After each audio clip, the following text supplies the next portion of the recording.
Amazon's Alexa device could soon be speaking in a dead relative's voice. That's right, the speaker that you bring into your house that listens to you at all times, even when allegedly it's not listening. Because it listens to you all the time, it can build a deep fake audio profile of you. They, as in Amazon, had their conference a few days ago in Vegas, and they unveiled this feature. And in a demo, they said a kid was like, "Alexa, can grandma finish reading me The Wizard of Oz?"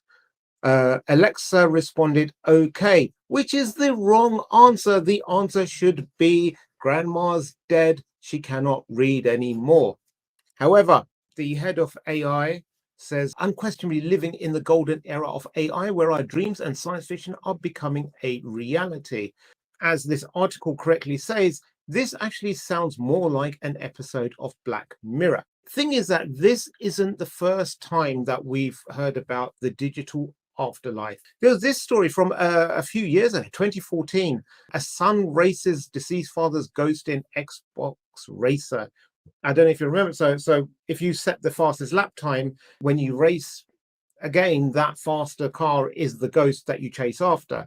And this boy, after his father died, who he used to play this game with for many years, he picked up the game, and his father's ghost was still there, literally. And so he used to race against him, and he had a good time. And then one day he overtook his father, and he was going to beat him, but then he stopped before the finish line just to let the ghost car continue so that he wouldn't overwrite his dad's thing. And I think this is a far more better way of actually remembering people, or through shared experiences, as opposed to creating something completely AI. My relative, my cousin's son, he done an internship at one of these, not this one particularly, but it's like a robotic kitchen. These things are created mainly for commercial sort of kitchens, but it can also help people in the house eventually and what have you. So you put all of your ingredients in the set places, tell the robot where all the ingredients are, and say, "Make me ravioli," and it will pull out the right ingredients, and it will make you the portion size you want, and it will make it taste exactly the same every single time. You could actually program it with certain people's recipes. So you can take a famous chef and say, "Here's how I make my signature dish."